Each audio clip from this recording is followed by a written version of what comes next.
वारकरी संप्रदायातील थोर महात्मे व महाराष्ट्रातील विचारवंतांची दुर्मिळ कीर्तने, प्रवचने, व्याख्याने ऐकण्यासाठी सुरेश महाराज सूळ या यूट्यूब चॅनलला अवश्य सबस्क्राईब करून बेल आयकॉन दाबा.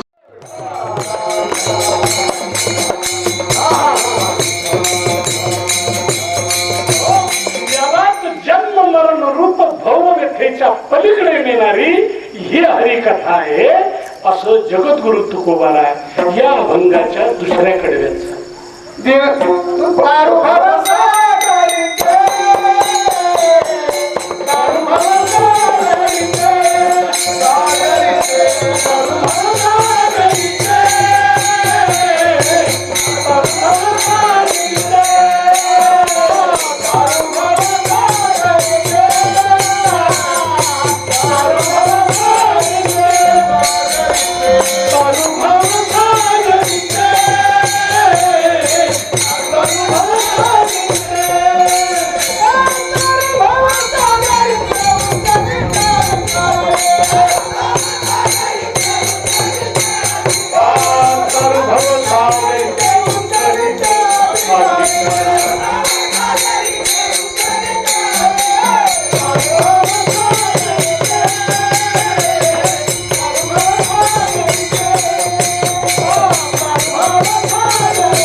जन्म आणि मृत्यू जे भाऊ होणे संस्कृत वाङ्मयात शब्द मराठीत आला भवसागर तरता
भवसागर हा शब्द भव म्हणजे संसार सागर आणि संसार सागर म्हणजे तरी काय कारण संसार शब्द आपण जरा वेगळ्या अर्थात नेला पुत्र पत्नी बंधू सगळे सोयरे घर दा संसार आहे त्याचा खरं याला संसार म्हणत तो प्रपंच आहे प्रपंच विस्तार पाहुणे एकाचे 5 5चे 25 आणि 25चे आणखी शेकडो वेल मांडवावर जाऊ आणि पुन्हा बोझ्याने तो उन्मळून पडू एवढा हा विस्तार प्रपंचाचा होता पण संसार पुनरपी जननम पुनरपी मरणम पुनरपी जननी जठरे असं वाहन आणि जसं वाहत चालतंय त्याप्रमाणे जीवन या जन्मातून त्या जन्मात त्या जन्मातून त्या जन्मात प्रजंतो जन्मनो जन्म लभंते नैव निर्वृते कोणत्या काळाखाठाला तीराला तो लागतच नाही वाहतच जातो याला भवसागर अशा रीतीने म्हणतात. या भवसागरातून उद्धार होण्यासाठी आणि बंद करण्यासाठी हा मनुष्य देह आहे. पण मनुष्य देह जरी मिळाला तरी तरण्याचं साधन कोणतं? नदीच्या पैल तीराला देहाने जायचं आहे, पण देह बुडी घेऊन जाईल का? मग बुडण्याचंही संभव. त्याला चालू पाहिजे, त्याला नाव पाहिजे, त्याला ते होडग म्हणा ते पाहिजे. जैशी नाव स्त्रिया बाळा तोय तरुणी. त्या नावेमध्ये कित्येक जण बसले की सहज ती पैल तीराला जाते.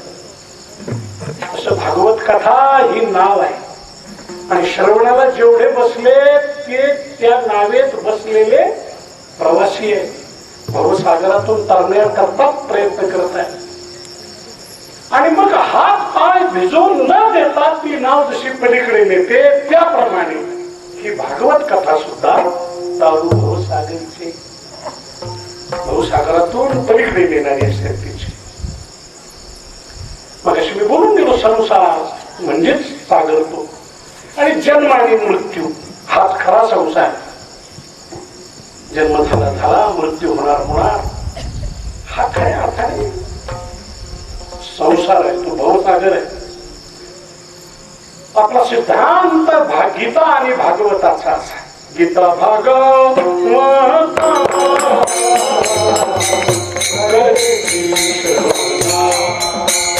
गीता भागवत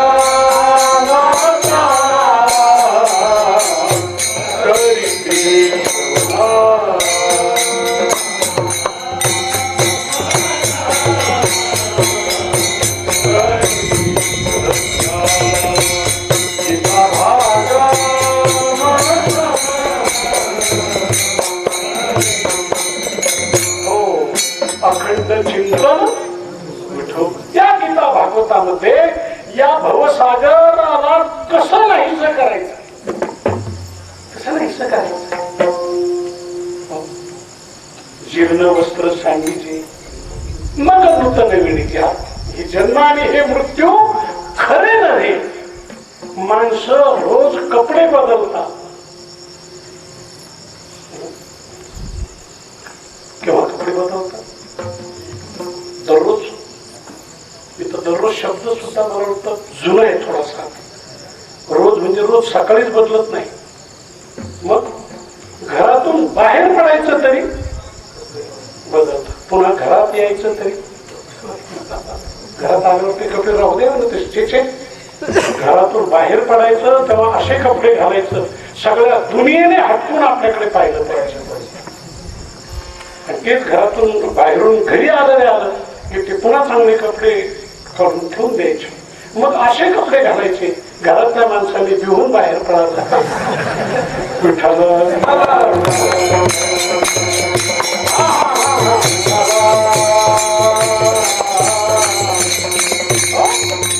असा हा कपड्याचा बदल होईल. कपड्याचा जुनी मंडळी तर फारच वेगळ्या विचाराची. जीर्ण वस्त्र सांगीचे. आता नवीन फॅशन दिसली की सांगीचे. दुसऱ्याचा कपडा चांगला दिसला, आपला हात फाटायलाच पाहिजे असं नाही. न फाटला तरी फेकला जातो, पण तिथे जुना होऊ द्यायचा. पूर्वीच्या कपड्याची व्यवस्थाच वेगळी होती. पूर्वी मला वाटतं कपडे फाटायचे, माणसं राहायचे.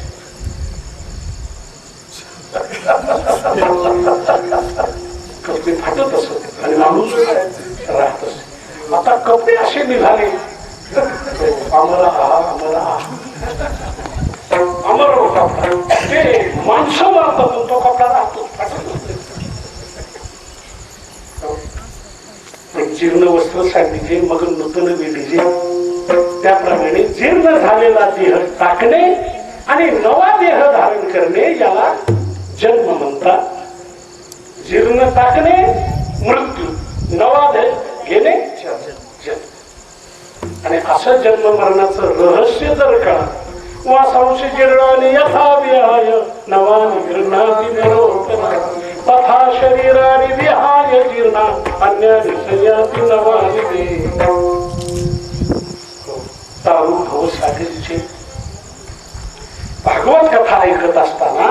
शिकल्यानंतर जीवनामध्ये असं लक्षात येतंय की अरे जन्म आणि मरण ही काही वस्तुस्थिती नाही, ही फक्त कल्पना आहे. कल्पना. गव्हाचं धान्य गिरणीत टाकून तळलं म्हणजे गव्हाचा आकार बदलला, म्हणजे गव्हाचा मृत्यू झाला. गहू मेलेत असं कोणी म्हणत नाही, त्यांचा 10वा 13वा कोणी करत नाही. ते गहू तळले गेले, पीठ झाले, पिठाचा आकार बदलतो. पुढे पिठाचं काय होतं? गव्हाचं पीठ होतं, पिठाची पोळी होती, पोळीचाही पुढे आकार बदलतो. त्या पोळीचा चुरून काळा केला तर आता तुम्ही पुणेकरची मंडळी, त्याच्यात मराठवाड्यातलं कोणी असेल, पुणेकर मंडळी सुशिक्षित आहे, ती पोळी अशी चुरून खात नाही, तोडून तोडून त्या वर्णाधिकामध्ये बुडून छे वरण पोळीचा खरा आनंद तो नाही. तुम्ही मराठवाड्यात जाऊन पहा, तिथे दाल पोळीची पंगत असते.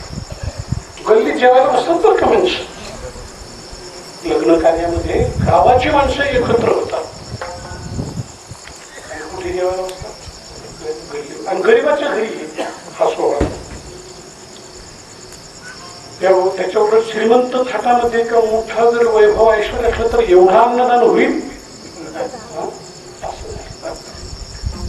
50 माणसं जेवले त्यांच्याकडे असं होत नाही. त्यांच्या देखत तर कधीच शक्य नाही. ते गेल्यानंतर त्यांच्याच निमित्ताने जेवले तर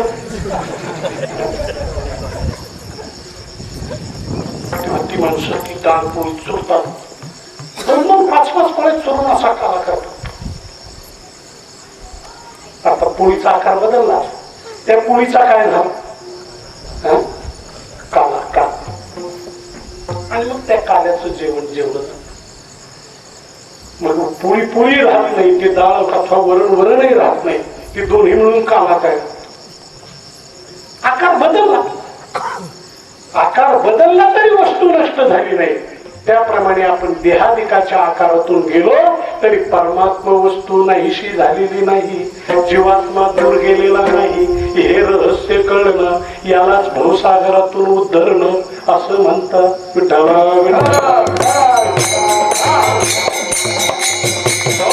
आणि हे भगवत कथेच्या द्वारा घडत असत. अमर अमर अमर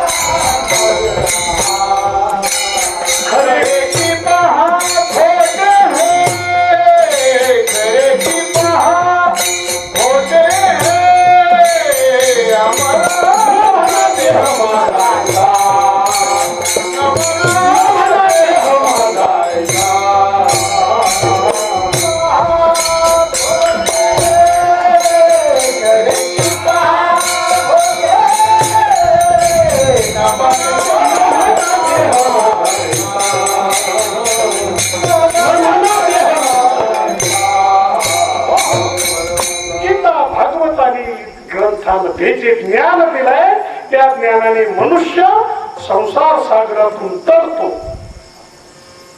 म्हणाले पण हे तरण्याचं ज्ञान भागवताच्या गीतेच्या अगोदर उपनिषदात आहे, वेदात आहे, शास्त्रात आहे. तिथे तरी ब्रह्मज्ञानच आहे ना. मग ज्ञानाने मनुष्य संसार सागरातून तरतो. मग गीता भागवत आदी ग्रंथाची काय गरज, भगवत कथेची काय गरज? त्याचं उत्तर या अभंगाच्या दुसऱ्या कडव्याच्या उत्तरात. उंच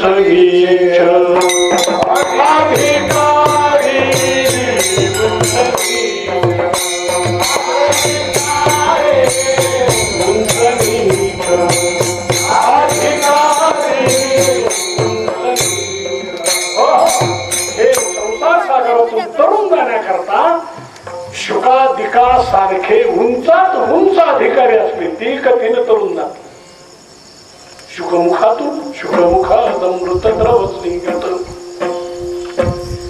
शुकासारखे पूर्ण वैराग्य ज्याचे असा उंचही आणि परीक्षिती सारखा हटकून दोष करणार आहे. विठ्ठला विठ्ठला विठ्ठला. दोषी देखील उंच नीच अधिकारी.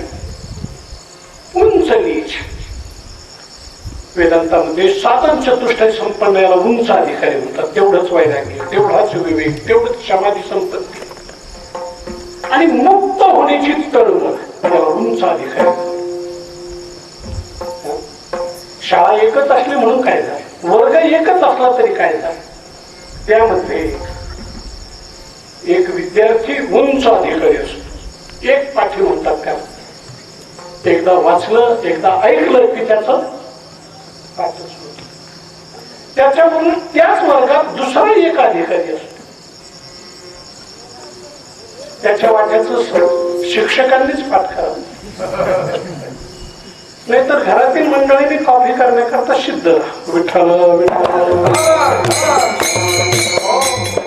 असा उंच अधिकारी असतो. परीक्षेचा निकाल बघायला तो जात नाही, पेपरही उघडून पाहत नाही. त्यामुळे संशयच नाही आपण पास होण्याच्या बाबतीमध्ये त्याला उंच अधिकारी. आणि दुसरा नीच अधिकारी सांगू का, तोही निकाल पाहत नाही. तो निकाल पाहतो. एका विद्यार्थ्याने तर गुरुजींनाच विचारलं, गुरुजी आजची तारीख काय हो पेपर लिहिताना. तो म्हणाले तुला तारीख माहित नाही का, आजचा पेपर कोणत्या तारीख.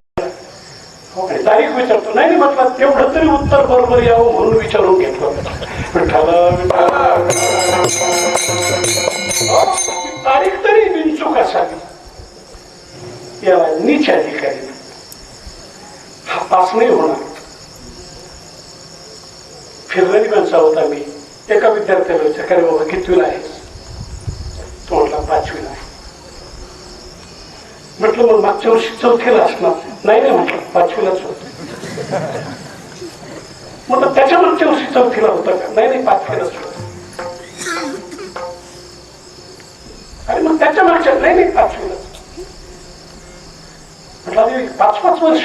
तो म्हटला माझ्या वडिलांनी सांगितले की आपल्याला शिक्षणाचा पाया मजबूत करायचा, त्यामुळे हायवे करायचे नाही. एका वर्गात 5-5 वर्ष, एक पंचवार्षिक योजना. विठ्ठला विठ्ठला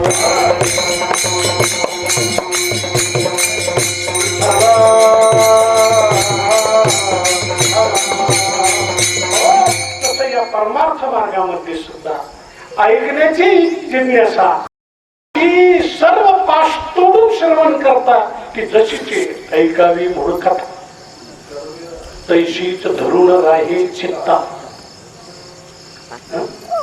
अशी कथा ऐकायची की जशी ऐकली तशीच्या तशी तसं प्रतिबिंब चित्तामध्ये उमटलं पाहिजे.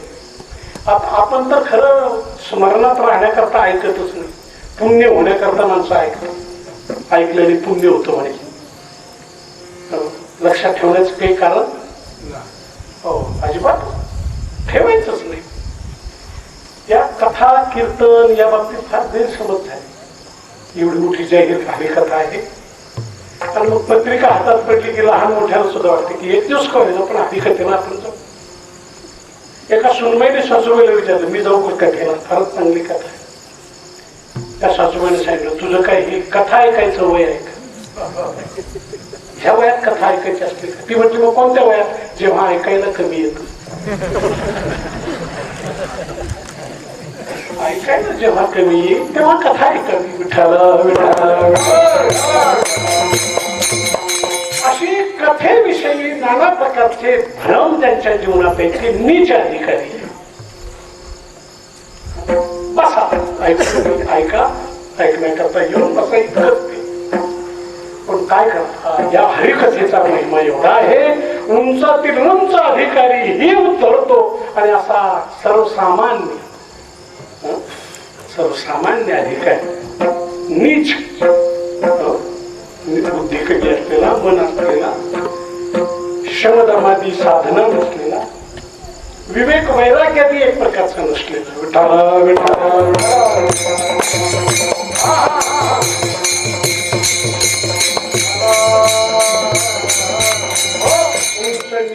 अधिकारी मुळात या जगतामध्ये जगतातील जीवांचा उद्धार होण्याची प्रक्रिया वेदापासून चालू झाले. वेद त्याच्याकरताच प्रगट झाले. पण अडचण एक झाली, वेदाने जे बलवान आहे, शीलवान, वैराग्यवान, त्यागी, उच्च अधिकारी, त्यांचाच विचार केला उद्धार करण्याच्या बाबतीत. सर्वसामान्य माणसं मात्र वेद वाचू शकत नाही तर साधन कशी करणार.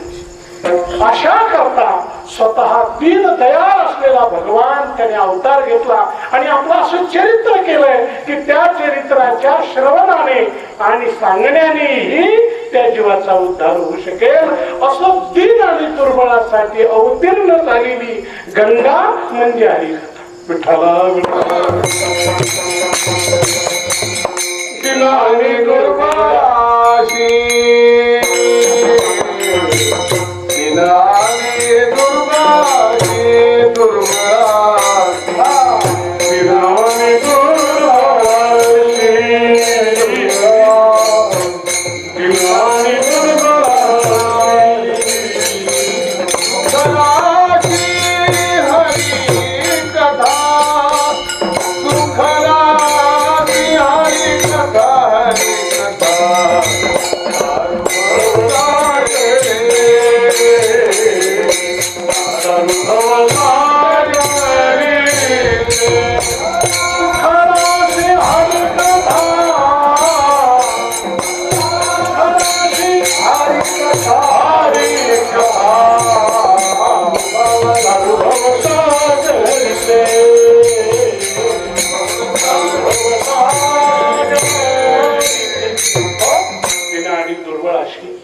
अभंगाच्या पहिल्या कडव्यात या जगात इंद्रियादी ज्यांच्या हाती येत नाहीत, मनबुद्धी ज्यांच्या ताब्यात नाही, स्वयं जीवन जगणारे,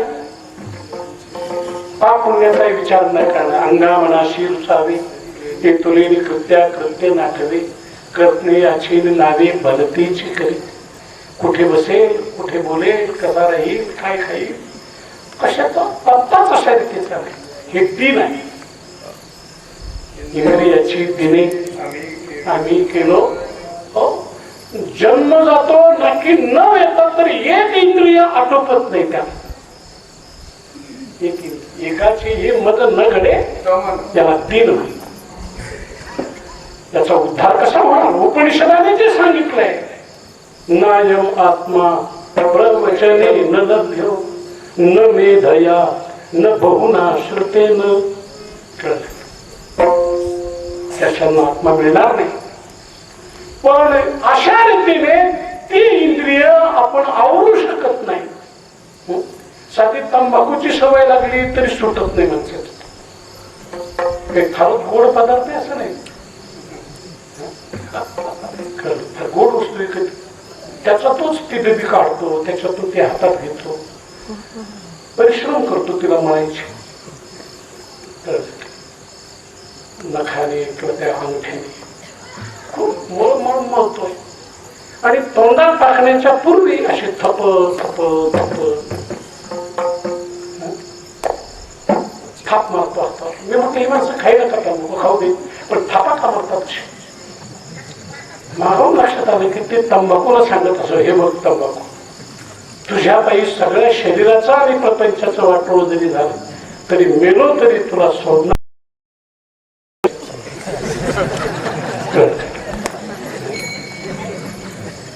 एकदाच नाही, दोनदा, असं वचन देऊन ती तंबाखू तोंडात टाकतो. हा कधी तंबाखू सोडणार? हा सोडणारच नाही. यालाच ती सोडून जाईल. ती सोडून जाऊ शकते. इंद्रिय नाही आठवतात.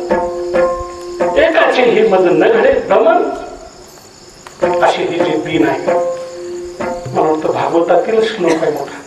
बहव्य सपत्ने इव गेहपती उन्नती, जेवी एका गेहपती बहुता सवती नाडीती. पण ती एकच असावा, पत्नी अनेक असावी. पूर्वीचा दृष्टांत आहे. आता द्विभार्या प्रतिबंधक कायद्यात सापडलो आपण. पण पूर्वी एका राजाला, एका माणसाला, एका श्रीमंताला अनेक पत्नी राहत. बाहेरच्या वाटत असं बिचारा सुखी आहे, एक नाही 4 बायका आहे. अरे पण त्याची किती फजिती करतात याचा अनुभव तिसऱ्याला कसा आहे? त्या बाबतीत हा एकटाच तुका म्हणेन कुणी सांगितलं तोच अनुभव घेतो त्याचा. एक आहे, दोन पत्नी असल्या तरी त्याची ओढताण कर, माझा ऐका माझा ऐका, तिचा ऐकायचं नाही, माझा ऐका तिचा ऐका. तर दोन बायका असलेल्या पुरुष त्या पाडव्याच्या दिवशी दुमजली घर, दुसऱ्या मधल्यात एक बाई राहायची खाली खाली तळमजल्यामध्ये, दुसरी पत्नी ती तिच्याकडे चहा पाण्या करता गेली. तर तिने हट्ट धरला, आज गुढी पाडवा आहे, मी धाकटी आहे, माझा हट्ट आहे, आज जेवायला माझ्याकडे राहायला पाहिजे. तो म्हटला अगं तुला करून आणतानाच मी तिला शब्द दिलाय की पाडव्याचा सण तुझ्याकडेच मी जेवेन, तेव्हा काही झालं तरी मी तुझ्याकडे जेवण घेऊ शकत नाही, मला शब्द पाळला पाहिजे. ती म्हटली नाही नाही ती चालणार नाही. खाली आता जातात कशी ती पाहते.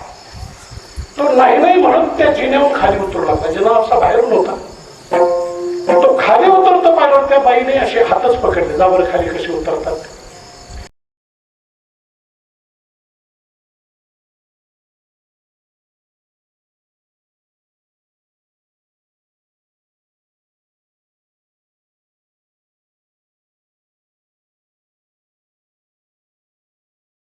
खालची बाई ऐकायचं. तेवढ्यात याचे मित्र काय येऊ नये, टोळकची टोळक आलं, निवडणुकीच्या प्रचाराला न्यायचं होतं. इथे पाहतो तर वेगळंच दर्शन. दुर्लभ त्या लोकांनी विचारलं, अरे गोविंदराव काय चाललंय? तुम्हाला काही चाललं नाही, गुढी पाडव्याची गुढी उभारायचं काम चाललंय. विठाला विठाला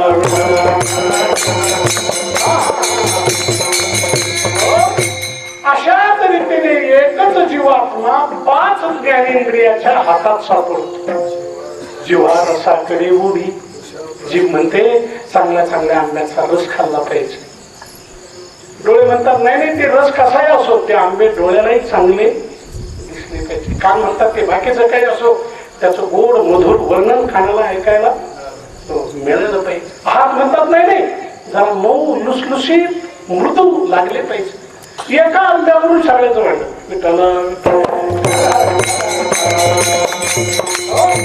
असे जे सापडतात ते तीन आहेत.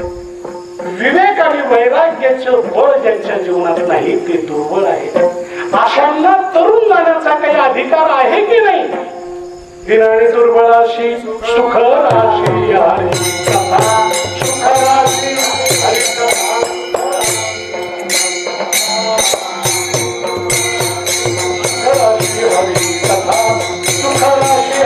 कथा.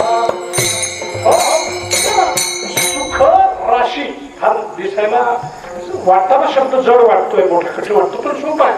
सुखाची रासच. जीवनामध्ये अल्प स्वल्प सुख मिळायला तयार. संसारी माणसाला मला वाटतं सगळ्या वस्तू मिळतात, सुख नाही मिळत. सुख नाही कोठे आर्य संसारी. मिळालं तर जवाब आली आणि दुःख पर्वता एवढे. पण हरिकथेचं श्रवण अंतःकरणापासून जर केलं तर सुखाची रास पडते. रास शब्द वेगळा आणि जिचं अजून माप घेतलं नाही तिला रास म्हणतात. आपण जे धान्य तयार करतो शेतामध्ये त्याचे प्रकार आहेत. मदन वेगळं, रास वेगळी, मोजलेली पोटी मग वेगळी, त्यात मधला भाग आहे रास. अशी रास दिसते किती आहे अजून मोजलेली नाही. तसं भगवत कथा श्रवण करताना चित्ताला किती आनंद होतो कळत नाही, त्याचं मोजमाप नाही. म्हणून सुख राशी हरी कथा. या हरिकथेचं स्वरूप, ती हरिकथा म्हणजे नेमकं काय हे अभंगाच्या तिसऱ्याकडे.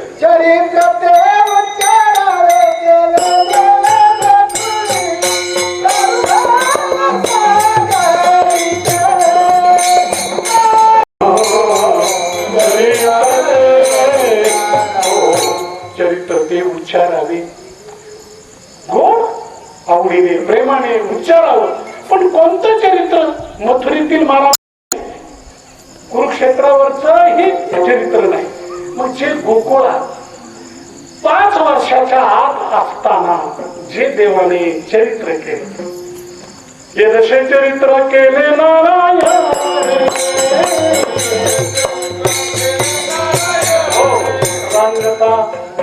बोधने राखत आहे, एक रांगत असला आणि दुसरं गाई राखत असत.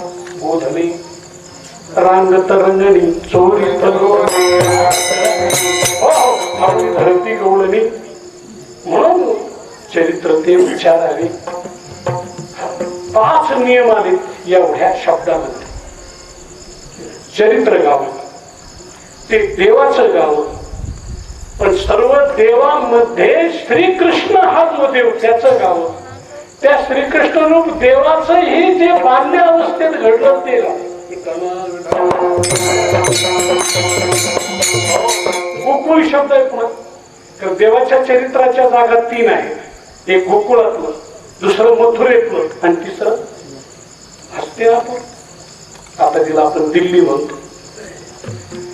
पण हे जे सगळ्या संतांनी आपलं हे श्रीकृष्णाचं बालचरित्र काय न घडता बाळपणाची फुली मिया अदानवी सृष्टी केली, करी गरी धरुणी मानली महेंद्र महिमा विठ्ठल विठ्ठल.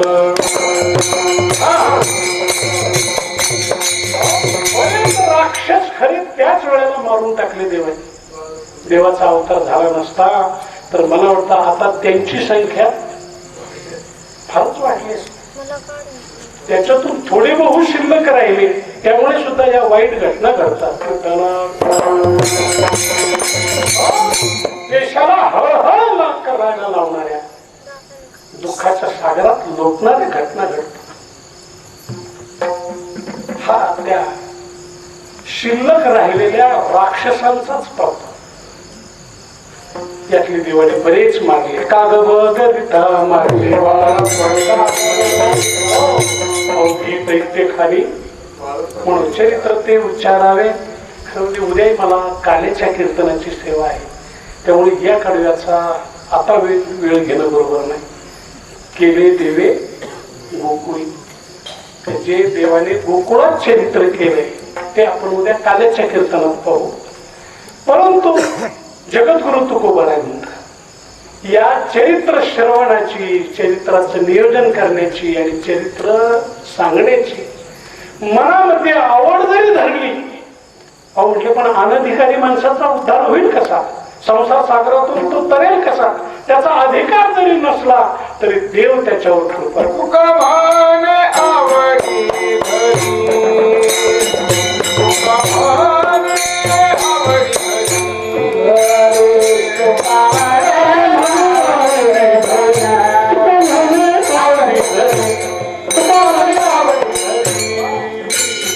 कृपा करी म्हणूनी, कृपा करी म्हणूनी दारू भवसागरिते, भवसागरिते.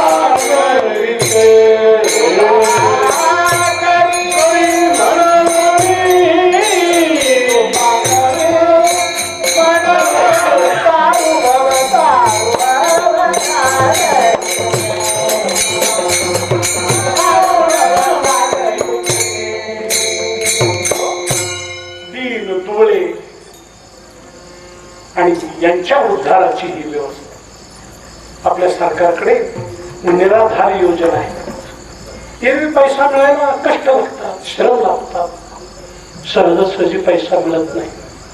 मी तर म्हणतो प्रयत्नच लागतात ना, एवढंच नव्हे पुण्यही सुद्धा लागते तेव्हा पैसा मिळतो. नाहीतर काही माणसं पैसा मिळवायला निघतात आणि पैसा घालून घरी येतात.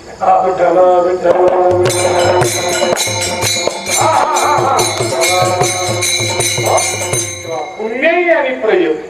शुचीनाम श्रीमतांगे योग भ्रष्टो, शुचीनाम श्रीमता, ऐशिया योगियांचे कोणी जन्मतात. परंतु काही गरीबच अशा रीतीचे ते असतात. तेव्हा त्यांची काळजी, पैसा हा सर्वच जण मिळू शकतो. एक वर्ग असा की तो नादार झाला.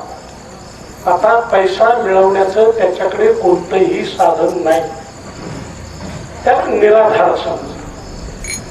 पण त्या निराधाराची त्या शासनाला दया आली. त्यांच्याकडे दर महिन्याला घर बसल्या 2 पैसे येतात. ही निराधार योजना.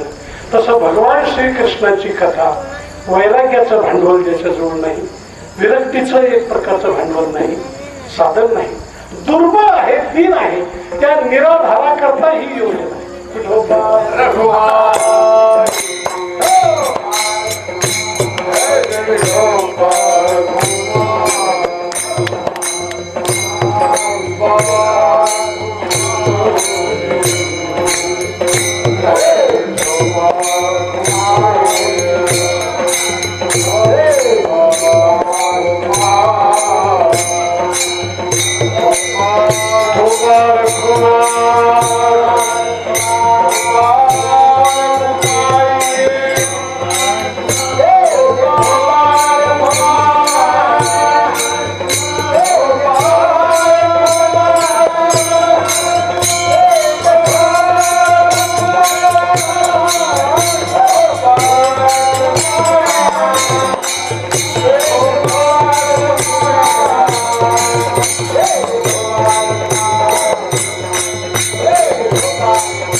कृपा करी म्हणून एकदा जीवनामध्ये प्रभूची कृपा झाली ना, मग त्याला अप्राप्त असं काय आहे. तेव्हा त्याचाही उद्धार अशा रीतीने प्रभू कृपेने होतो. आपल्या प्रयत्नाने आपल्या अधिकाराने होण्याऐवजी प्रभूची कृपा त्याला सहाय्य होत होते आणि कृपेच्या पोटातून त्याचा उद्धार होतो. 10:15 वाजत आहेत. फार झालं तर 10:30च्या आत आपल्याला सेवा समाप्त करायची आहे. 8:30 ते 10:30 हा चांगला योग वाटला जीवनामध्ये. इथे आल्या आल्या आपल्या महाराष्ट्रीय संतांनी जी संस्कृती घडवली आणि जी माणसं निर्माण झाली त्या महाराष्ट्राच्या मातीमध्ये, त्याचं एक आगळं वेगळं दर्शन एक प्रकारचं वाटतं. सतत फिरणारे आम्ही काही वेळेला मोठ्या बंगल्यात जातो, तिथे देवाचं मंदिरच नसतं. अव्यक्त निराकार नाही. बरं, काही मंदिराधिकात जातो असं जंगलाधिकामध्ये, तिथे घरादाराचा संबंध नसतो. इथे आल्यावर असं समजेनच की आपण घरात आहोत की घरात म्हणावं तर मंदिरही आहे, मंदिरात म्हणावं तर घरही आहे. आणि असं घर आणि मंदिर याचा समन्वय घालण्याचं कार्य आणि विचार संतांनी दिले. त्या संतांच्या विचाराच्या परिपक्वाचं येथे दर्शन झालं. विठ्ठल विठ्ठल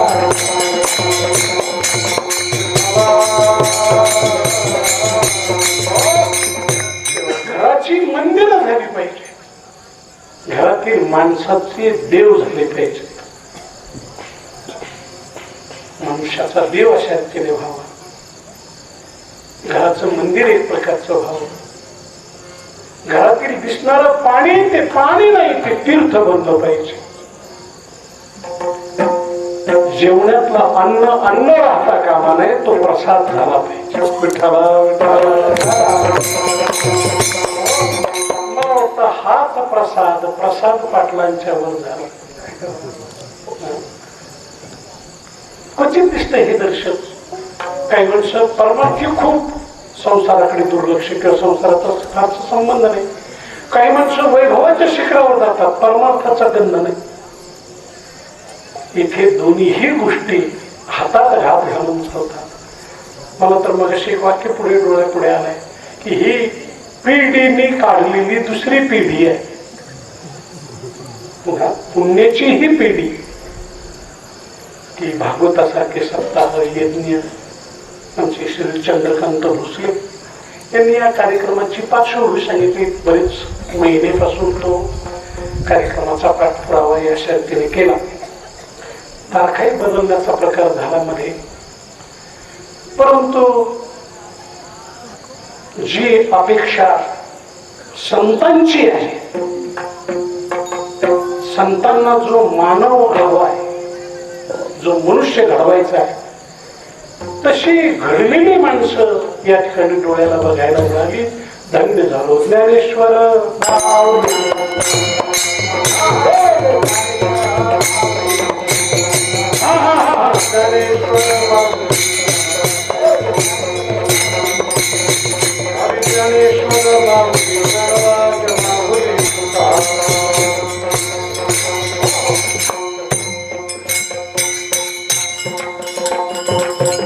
श्रीयुत चंद्रकांत भोसले साहेब यांच्याशी विचारविनिमय करताना कालेचं कीर्तन थोडं उशिरा होईल असं त्यांच्या बोलण्यात आलं आणि त्याला जे कारण त्यांनी सांगितलं होतं की भागवताची समाप्ती वगैरे असेल, पण योगायोगाने ती आज झाल्याचं निदर्शनास आलं. त्यामुळे तो उन्हाधिकाच्या अगोदर जर घेतली गेली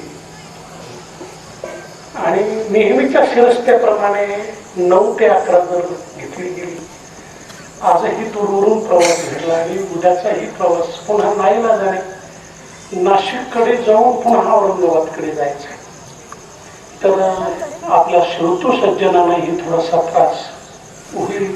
नियोजित वेळेपेक्षा त्यांनी यांच्यावर सर्व सोडलेलं आहे, त्यामुळे त्यांचा वेगळा विचार घेण्याची गरज नाही. आजची ही सेवा आणि सकाळी कीर्तन काल्याची सेवा दोनच आपल्या पुढे आहे आणि महाराष्ट्रामध्ये ही सेवा करत असताना पुराशी काही स्वप्न ठेवली गेली. ज्या महाराष्ट्रीय संतांनी समाजाच्या घडवणुकीनुसार महाराष्ट्र घडवला, मोठी माणसं समाजात निर्माण केली,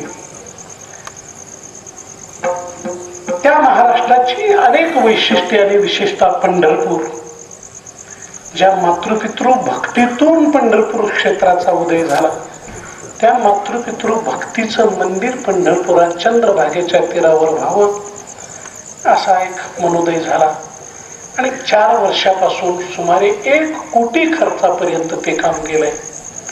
1.5 कोटीचा तो संकल्प आहे. कदाचित आता भाववाढीमुळे वाढत चालेल थोडं.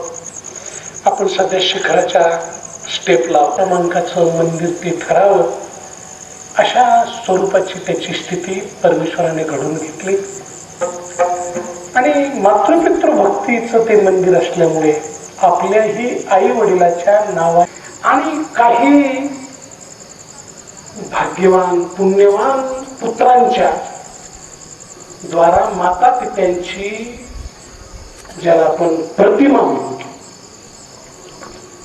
आई वडिलांच्या फोटोवरून प्रतिमा तयार करणं आणि अशा 3000 शिळांची जागा आणि 108 प्रतिमांची व्यवस्था झालेल्या RCC मध्ये एक प्रकारचे निर्माण करण्यात आलेली आहे. सुमारे 1 एकर जागेमध्ये हा प्रकल्प चालू आहे. सर्वांना एकच विनंती की येत्या आषाढीला किमान या प्रकल्पाला आपण दर्शन देण्याचा किंवा तिथे भेट देण्याचा प्रयत्न अशा रीतीने करा आणि आपल्या आई वडिलांचं चिरस्मारक त्या मंदिरामध्ये कसं राहील आणि पुढच्या आपल्या घराण्यातील आपल्या पिढ्या तेथे येऊन मातृपितृ भक्तीचं दर्शन घेतील याचा महाराष्ट्रीय जनतेने प्रयत्न करावा आणि ही आपल्या आई वडिलाच्या नावाची शिळा त्या ठिकाणी लावण्याचा प्रयत्न केला जावा. त्याकरता 5100 रुपयाची देणगी देवगिरी चॅरिटेबल ट्रस्टद्वारा निश्चित करण्यात आलेली आहे. 2000च्या वर ह्या शिळा होऊन गेल्या आणि मातृपितृ प्रतिमा ही 51,000 रुपयापर्यंत एक प्रतिमा अशा रीतीची केली जाते आणि त्या फोटोच्या द्वारा ती प्रतिमा त्या मंदिरामध्ये लावली जाते. एकच मंदिर, त्याला संत धाम असं म्हणतो. मुक्तिधाम, भक्तिधाम, वेदधाम असे 3 धाम नाशिकला झाले. आता हे 4थं धाम जर झालं तर जगद उद्धाराचे 4 धाम एकाच नाशिक शहरामध्ये होतील. त्याही दृष्टीने प्रयत्न चालू अशा रीतीने आहेत. पुणा परिसर, पुणे जिल्हा, त्यात जुन्नर वगैरे या तालुक्याचे फार मोठं योगदान त्या प्रकल्पामध्ये आहे मातृ पितृसेवा मागच्याच महिन्यामध्ये मला वाटतं जुन्नर नाही शिरूर तालुका आपले थोरात साहेब कुंडलिकराव यांनी स्वतः सुमारे 1 लाख रुपयाचा निधी आणि आताचे जे वनमंत्री आहेत त्यांनीही 1 लाख रुपयाचा निधी या प्रकल्पाकरता एक प्रकारे समर्पित केलेला. सर्व मंडळींना आपलं कारण उणीव तिथे एक आहे की पुंडलिकाचं आई वडिलाचं दर्शन किंवा सेवा पाहूनच पांडुरंग तिथे उभा राहिला आणि त्या आई वडिलाच्या सेवेचं कोणतंही द्योतक आज पंढरपूर क्षेत्रात नाही. ते दर्शन घडावं आणि पंढरी क्षेत्र हे आई वडिलांच्या सेवेचं क्षेत्र आहे हे असंच जगापुढे स्पष्ट व्हावं याकरता हा खटाटोप आहे. तुकाराम म्हणे उभी तरी कृपा करी मनोनी तारू भवसागरीचे उंच नीच अधिकारी. कोण सांगत उद्याच्या काही सूचना आहेत का गोष्टी?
अखिल भारतीय पातळीवरील अत्यंत पूजनीय वारकरी संप्रदायातील एक अधिकारी व्यक्ती परमपूज्य हरिभक्तपरायण जगन्नाथ महाराज पवार नाशिककर यांनी हरिकथा हरिबोध आपल्या जीवनाशी कथा निगडीत आहे याचं सुंदर विवेचन आपल्या समोर आता केलं. धन्य झाल्यासारखं वाटलं. उद्या सकाळी काल्याचं कीर्तन महाराजांच्याच हस्ते होणार आहे. सकाळी 8:30 पावणे 9ला कीर्तनास सुरुवात होईल. 2 तासामध्ये आपण तो काल्याचा संबंध समारोह होईल. आपण सर्वांनी मोठ्या संख्येने अवश्य उपस्थित व्हावं अशी सर्वांना नम्र विनंती करतो. यानंतर सर्वांनी महाप्रसादाचं आयोजन केलेलं आहे, त्याचा स्वाद घ्यावा. उद्या सुद्धा 12 ते 5 वाजेपर्यंत महाप्रसादाची व्यवस्था इथेच केलेली आहे. त्याही याच्यामध्ये आपण सर्वांनी सहभागी व्हावं अशी आपल्याला सर्वांना नम्र विनंती आहे.